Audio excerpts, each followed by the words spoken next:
And welcome to episode 5 of Otaku, the show where otaku talk about otaku topics. And today we're talking about the question of what is an otaku? What does otaku mean, and how do we define it, and what does it mean, especially these days, as the term has kind of evolved and changed over time. And I have with me my three guest hosts, Matt from Life and Times of Anime. Hello, Matt. Hello, ladies and gentlemen. I am here again, but I don't have my hats. They're over there somewhere. Oh, fair enough. Got Miniman as well. How you doing, Miniman? Running stereotypical protocol introduction 1 system error. No. And welcome Zan from Otaku Underground. Hello. So our topic of the day, as I mentioned, is what constitutes an otaku? How has the term changed? And something actually somebody mentioned in the chat room before we started is how the term otaku certainly has a different meaning in Japan than it has in the West. Yes. You know, in Japan it's generally a more negative term,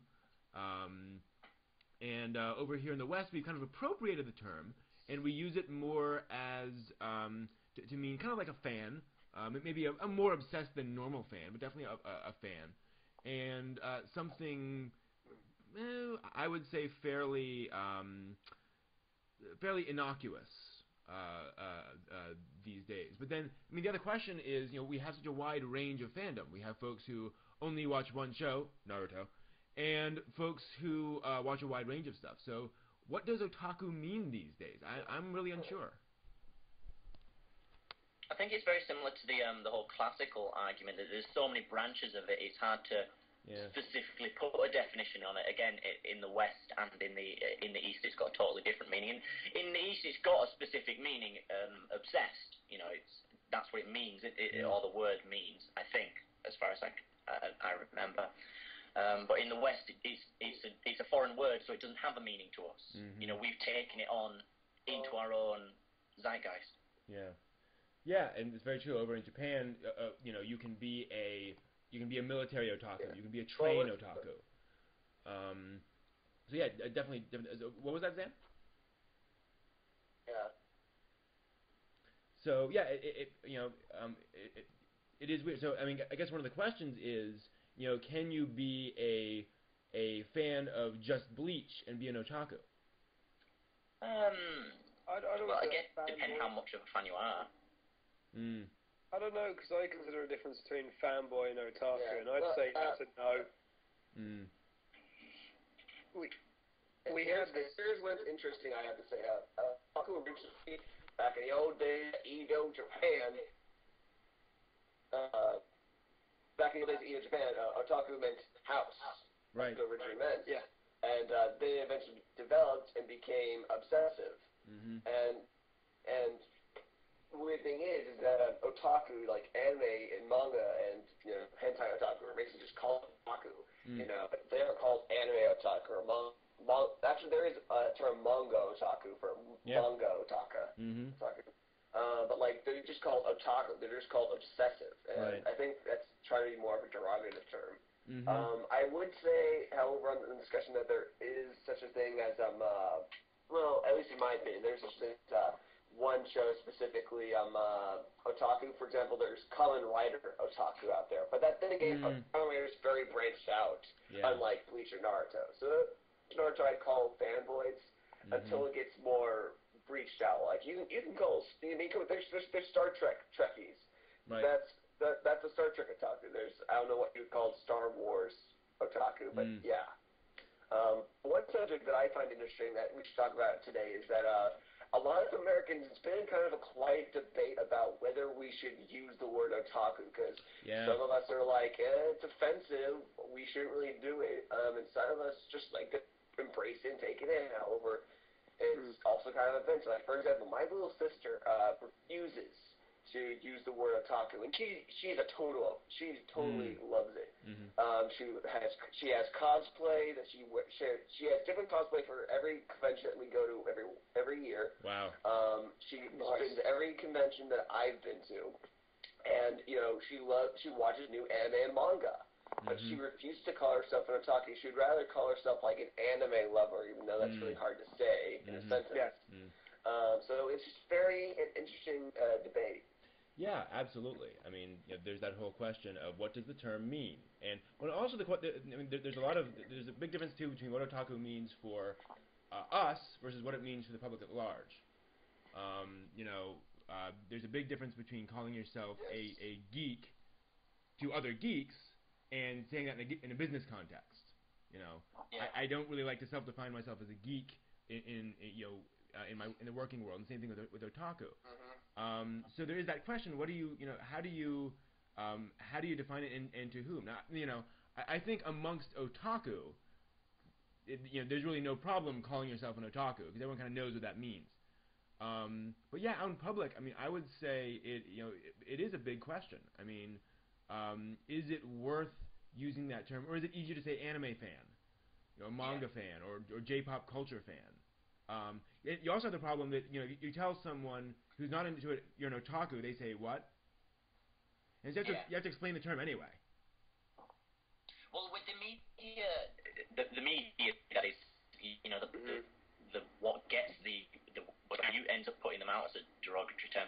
I don't watch American media, but over in England, news never say the word. They don't really mention nerds or geeks. They just call people obsessed people. In America, do they use the term otaku? That this boy is an otaku. He spends all his time watching anime. Blah blah blah blah blah. Similar to with the gaming issues where they say they're staying in all the time. And they call them just huge geeks and shit. Excuse my language. But yeah, does the media use the term otaku in America? Not that I know of.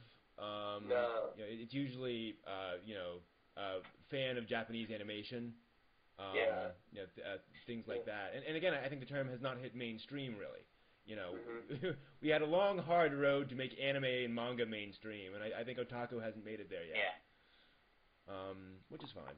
But yeah, that is interesting, and so I mean, in fact, I mean it gets down to otaku no video itself. I mean, I've had questions about whether that's the best term for this because a lot of folks see that and go, huh?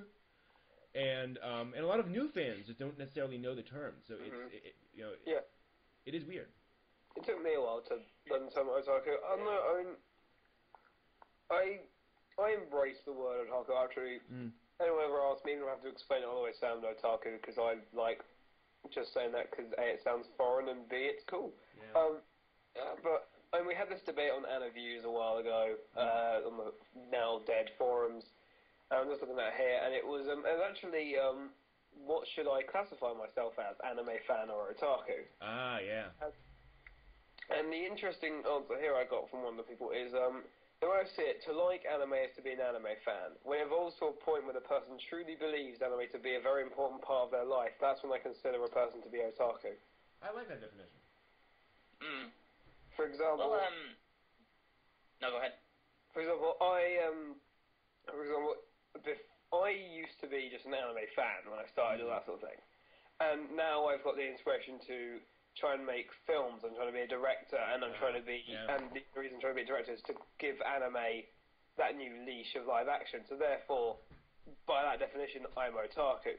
But I still haven't seen as much anime as everyone else. So there may be a slight problem with that. Like, I mean, some people say, do you have to watch like 100 anime to be an otaku or whatever like that? Because I haven't seen 100 anime. I'm pathetic, but that's the thing. It's an interesting idea. I mean, the fact that I can talk about it like this probably negates the use of the word otaku for me, but it's interesting in that way that it may not, that some people consider how much anime you watch rather than what your natural thing is of an anime. Because someone can love anime more, but the other person, because they've watched a little bit more than them,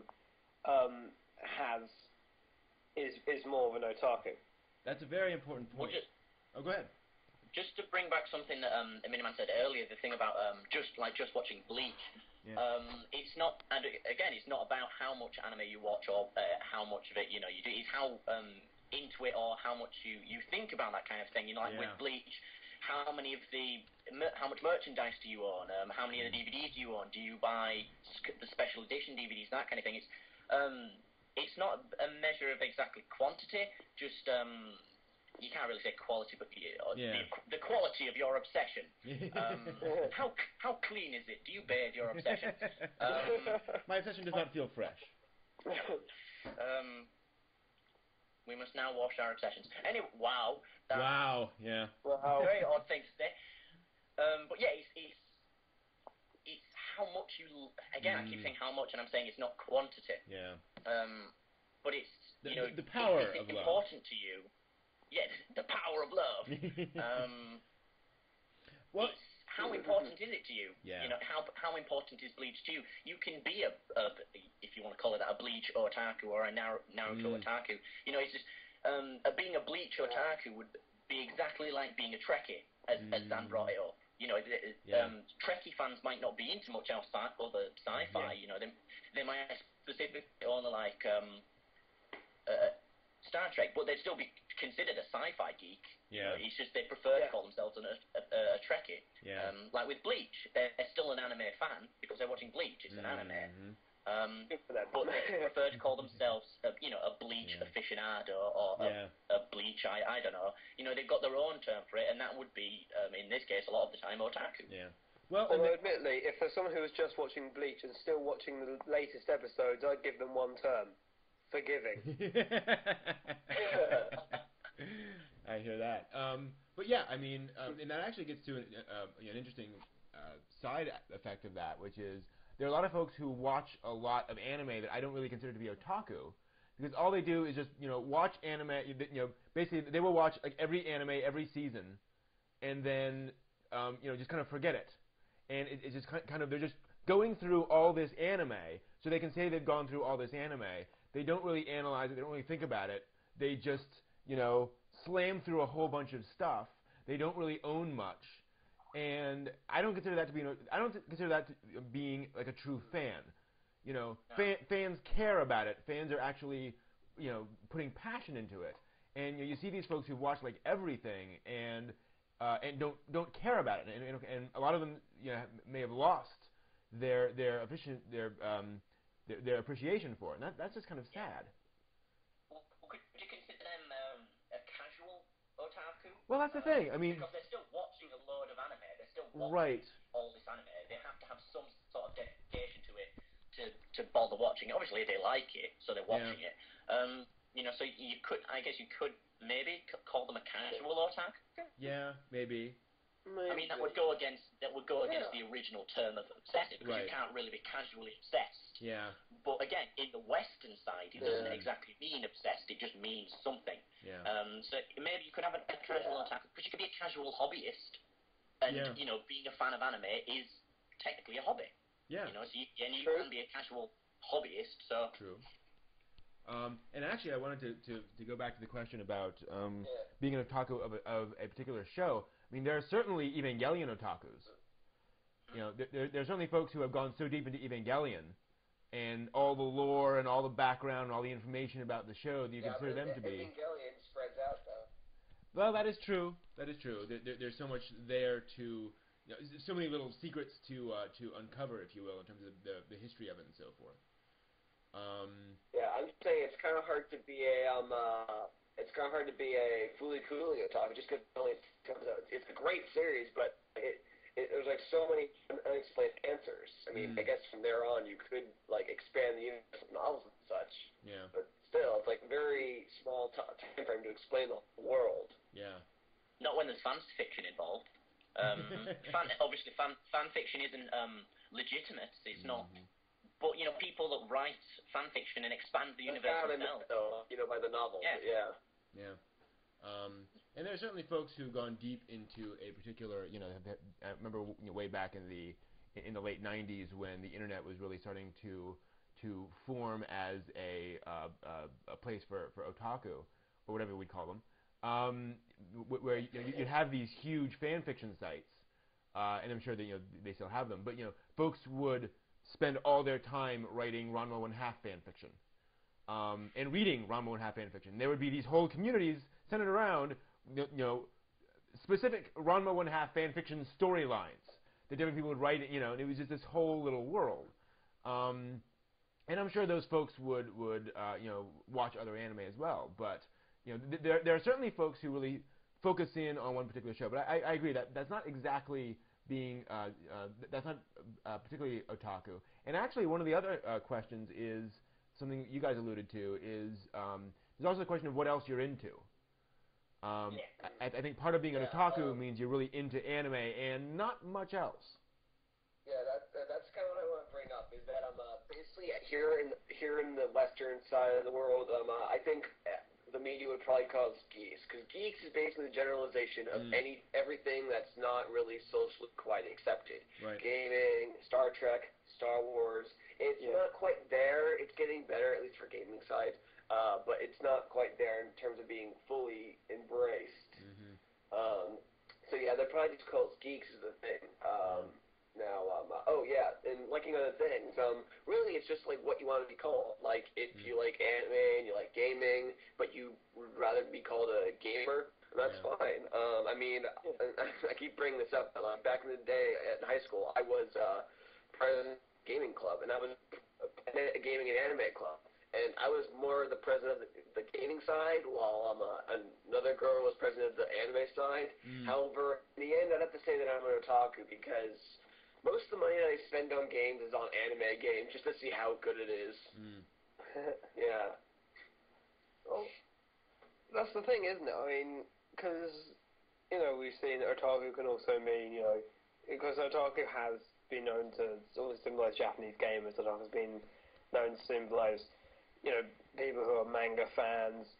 I mean, it's really, because if, like, the whole Japanese thing of otaku, the reason that we call otaku all of those things, because Japanese is someone who is pretty much obsessed with all of those pretty much simultaneously. I mean,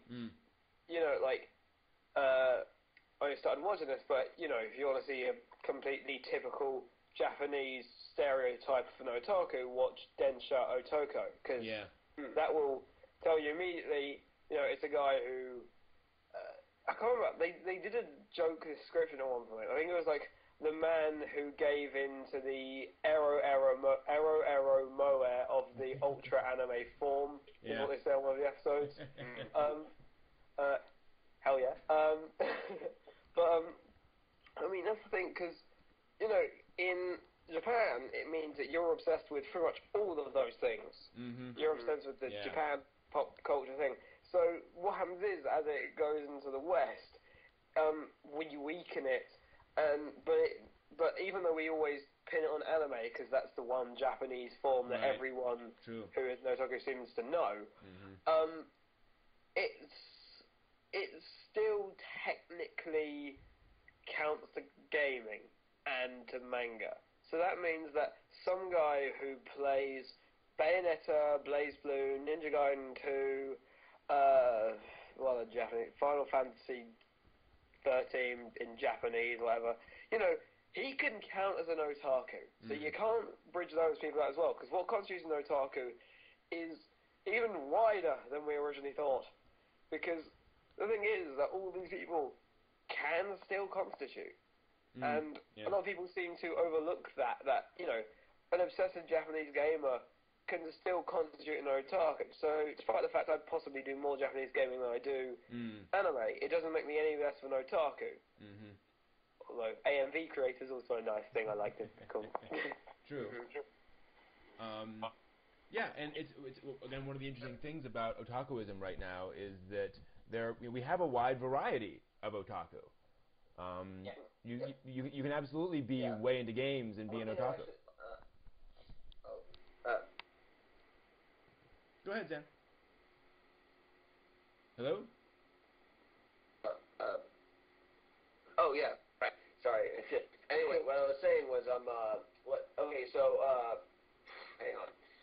Oh, yeah. So, what we're talking is about, it's also about different cultures as well. In every anime you've ever watched, any anime, whenever the girl said, "Are you an otaku?" the guy would be like, "Chigai, no way." And that's because in the Japanese culture, if you're different, that's bad. Yeah. If you're anything different from the norm, that's bad. Here in America, we're much more individualistic. If you're an individual, that's good. England's looking What? What does that mean, man? England's like a mix. If you're individualistic, that's pretty good. But if you're not sticking to the system, you should die. Yeah. They really like England's not a great place to be an anime fan because they do think they look at you weirdly when they know that. And that's the thing. It's like it's constituting because like in America, individualism, because it's so big, individualism is a massive thing there. It can't survive without it. Whilst in England, we're small, we're tiny, we're just really, really annoyed when people come over here, hence we get ourselves involved in so many wars. We're just a stubborn island.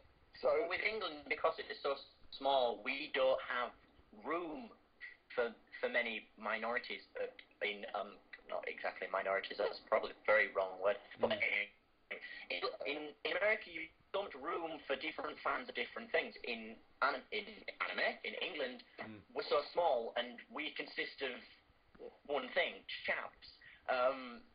yes. Not to insult most of the English population, but yeah, exactly.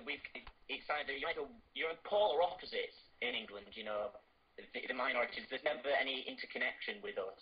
So obviously, we're a big difference from how America sees otaku and how England sees otaku. It's like in America, you've got a chance of someone understanding what otaku means. In England, you've got no chance of saying otaku and someone understanding what you're saying. Yeah.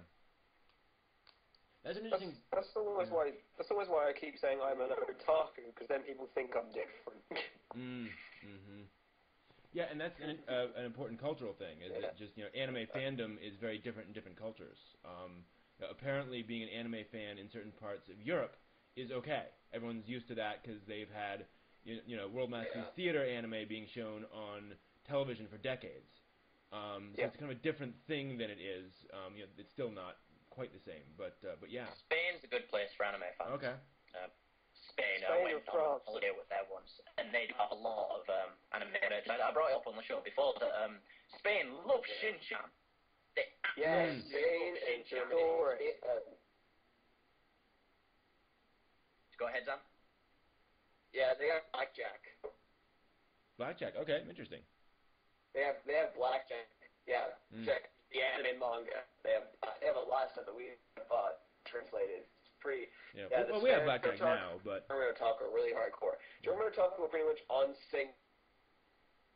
Wow. With Japan? Yeah. Amazing. Yeah. Lost Sam.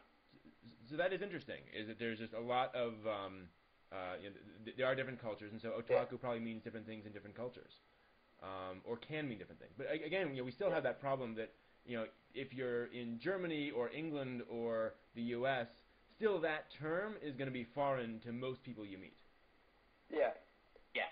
And even then, if they actual research, it's going to be completely different. Like in England, they're probably, because no one watches anime, the contrast that you get from saying you're an anime fan, they would constitute you as the Japanese version of otaku, pretty much. Ah, okay. Well, if you're, like, say, in America or something, then, because it's okay, that's part of the thing. Yeah. So, so it's interesting topic. So, we're actually getting a little bit of audio problems now. So, I think we've pretty much covered it. Is there anything else you guys want to cover on the topic? Not specifically. Well, actually, there's one thing I wanted to bring up. The idea of academics in certain fields, they're not considered obsessed.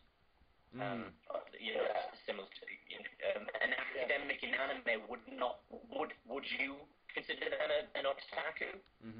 Or would you just consider them an academic in that field? I would consider themselves to be an academic otaku. Yeah. An akataku. I'm really bad at these terms. One thing I actually want to bring up is that okay, so remember back in high school we all had cliques, and one of us were probably called like a geek or a nerd one time or another. But think about it. Do you think the jock likes being called a jock? True. Yeah, so I think really just the reason why a lot of us here in the West don't like being called otaku is that it's a title, and people reduce it down to a title. Yeah. And the thing is, it's so much more. Just like people reduce a jock to just be called a jock, which means like dumb musclehead who only knows how to throw a ball. But really, it's much bigger than that. There's social standings to obtain. There's also the game, which is a whole other ball game in itself. Playing a sport is hard stuff. Same with being otaku. It's more than just watching anime and manga all on the computer all day. There's cons to attend. There's people that you get to see every year. Yeah. There's panels to attend with all these really interesting meetings. There's cosplay. There's all this stuff. There's merch booths. There's all this. It's much bigger. Same thing with gaming. Same thing with everything. Same thing with Star Trek. Same thing with Star Wars. It's all such bigger than this little title that we all like to give it. And we all give it this little title because we're lazy. Yeah. It's just interesting that you said most Western otakus don't like being called otakus, because from my experience, every single, barring like 2 anime fans or big anime fans I've met, like being called an otaku. They call themselves an otaku. I meet very few people that when I call them an otaku, or they dare not call themselves an otaku. It's different over here from that.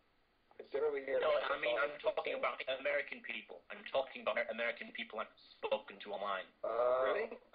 They're quite happy to call themselves an otaku. I think perhaps it makes more sense in like sort of cultural ideas that Zan was saying earlier, that because America is more individualistic and England's more of a group culture.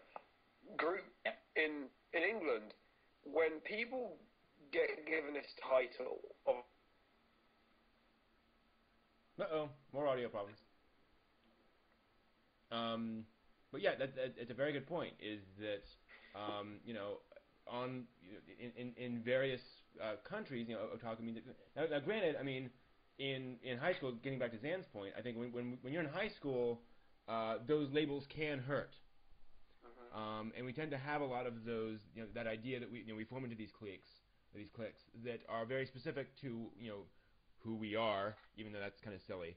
But it is very much about self-identification, and to a great extent, we try to identify otaku or identify anything, and really it's just a label for some of the stuff we do. I mean, I don't know about you guys, but like you're saying, I cook, I work in the garden, I go see friends, we watch cheesy science fiction films. We're all far more than just otaku. Yeah, definitely. Actually, one interesting thing was when I was just creating, I haven't even created Otaku Underground, but I heard what my sister said, and then she's like, I don't call myself an otaku, I call myself an anime fan. I'm like, oh, maybe I should call this like manga underground or anime underground. Then I watched a man by the name of Psychotaku, a show created by Mark Fujita, lives in the same area as I do. And basically, this whole show is just him, like, he had the character of the Psychotaku. It basically hacks into, like, a basic free cable access show. He basically hacks into it, and he's, like, rants on about old Japanese anime. He's like, and he introduces himself like, Konnichiwa minasan! Kojo, this Psychotaku show da! He's so passionate. That's why I take up the term otaku, because it's passion, and to take up the song, man, it's a geek. That's actually a song that I found on the internet like a while ago. It's like just a song about like being a geek and like just like it's good just to be yourself. There's like one part of the song where he's just like raging about his level 13 fire thief. Nice. And yes, I'm back. My internet died. So I think the whole thing with clicks is that I'm like, yeah, you're giving a title, but take that title with a little bit of passion. Yeah. I think that's all that's needed. Just take it with a little passion. Yeah, it does mean some bad things, but just take it with passion and no one's going to say anything bad about it. Yeah, I'm an otaku. What of it? I love anime. I love manga. Bring it. Yeah. Yeah. Well, like I was saying before, my internet box decided to rudely interrupt me. Damn you, talk. Yeah, basically, like, because in Britain, the fact is that we can't get anything that we want for otakus unless we all group together and admit that we're all otakus and be passionate about that. So as a group, we tell people, because Britain is very democratic, and they always believe that it's the power of the people, it's not who you are, it's the numbers of what you have. And hence, in Britain, the term otaku, if you call someone something, I mean, we don't use the term jock, but whatever our equivalent of that, probably like super sports fan or something like that is. In Britain, we seem to take that in our stride a lot more from what I've seen that a lot of Americans do, simply because we, to get what we want to improve that, I'll use quotation marks on the word culture, we have to actually group in that sense, because we don't have much of a choice, so we have to actually be passionate about that sort of ideal. And I think probably that's one of the big things about it, is that in Britain, us getting labelled an otaku is probably easier, because we use that to an advantage. We use that to show our democratic power of numbers, as it were.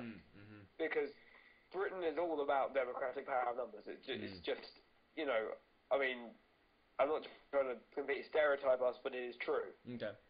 In a lot of that sense, that numbers gets us a lot.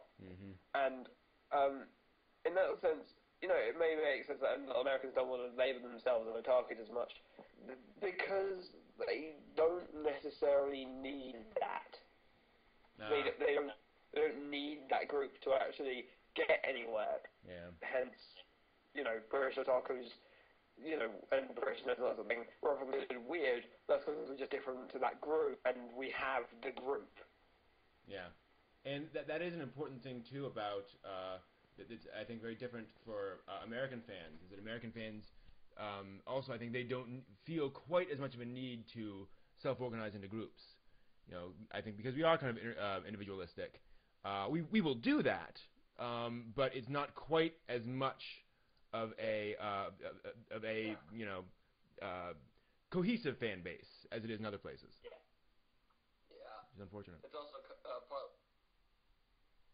partly what?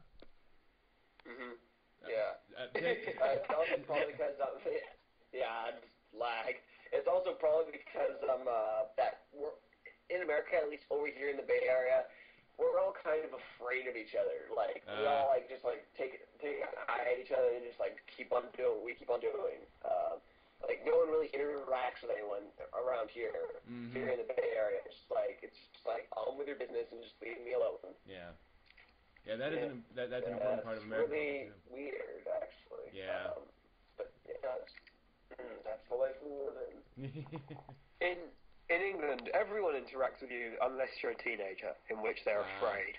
Gotcha. Basically, Britain is a nice, friendly place, but if you're a teenager, we hate you. So everyone hates me. Yeah, we really have a bad view on youth culture here, and probably that's. And also, as soon as most otakus here